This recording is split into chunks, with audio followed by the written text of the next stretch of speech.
Put yourself in position to win big on Kentucky Derby Day with the power of daily racing form. Visit shop.drf.com and get past performances, expert picks, betting strategies, clock reports, and more. Again, that's shop.drf.com. Dan Illman, Mike Beer, taking a look at a price play perhaps for this year's Kentucky Derby. Cain has already won a Derby prep at a giant price. We're going to take a look at him splashing home in the Gotham at Aqueduct. Now, this race is a one-turn mile. He was 23-1. He got a good setup, and he got a beautiful in-out closer's trip under Jose Lezcano.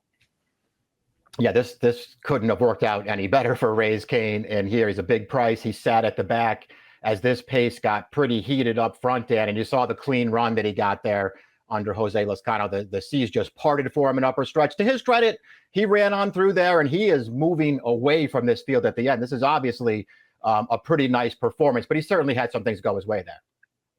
He was ridden by Lezcano in that race to a 90-buyer victory. Joel Rosario picked up the mount for his subsequent start, the Bluegrass, going 1 1/8 miles. He didn't have a great post position in the Bluegrass, but Mike, to me, he sort of just ran the same race as the Gotham, only against better horses, and the result was a lot different.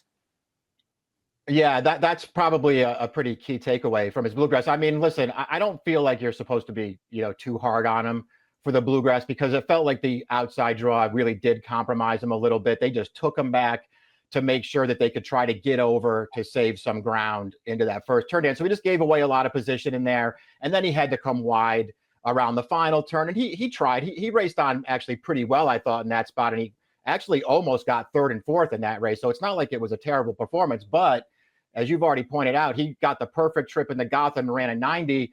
He had a tougher trip last time and ran an 89. Either one of those two performances, Dan, they're the two best races he's ever run. They're really not going to get him much in Kentucky.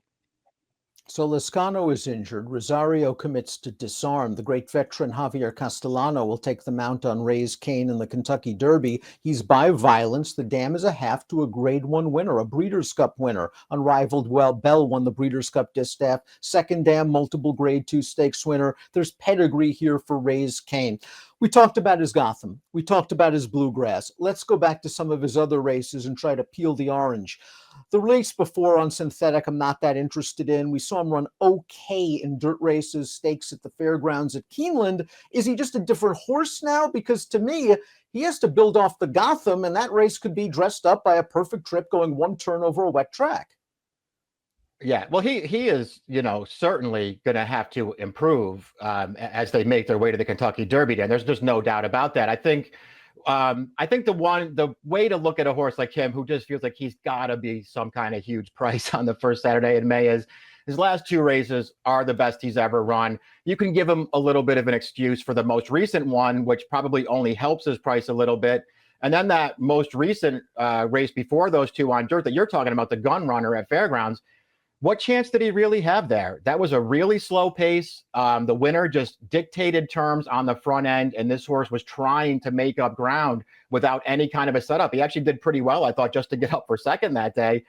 So maybe that race isn't as bad as it looks. Listen, he's one of those horses. Is he a major contender in the Kentucky Derby? No. Is he maybe a little bit dirtied up? I guess that's possible.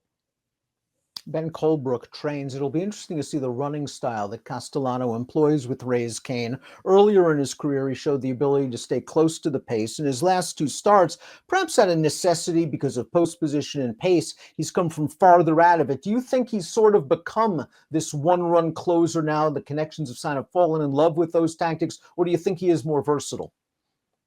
Yeah, I think he is more versatile. I mean, we'll see if they decide that they think he's improved now with making late runs in his last two races. But it kind of feels like circumstance dictated those things. Dan, the fast pace in the Gotham just left him pretty far back in that pack early. And again, last time, I just feel like that was the plan. As soon as he drew the far outside post, the plan was we're not going to come out of there running and get caught wide. We're going to take back and see what we can work out. Cain's going to be a big price at Churchill Downs in the Kentucky Derby.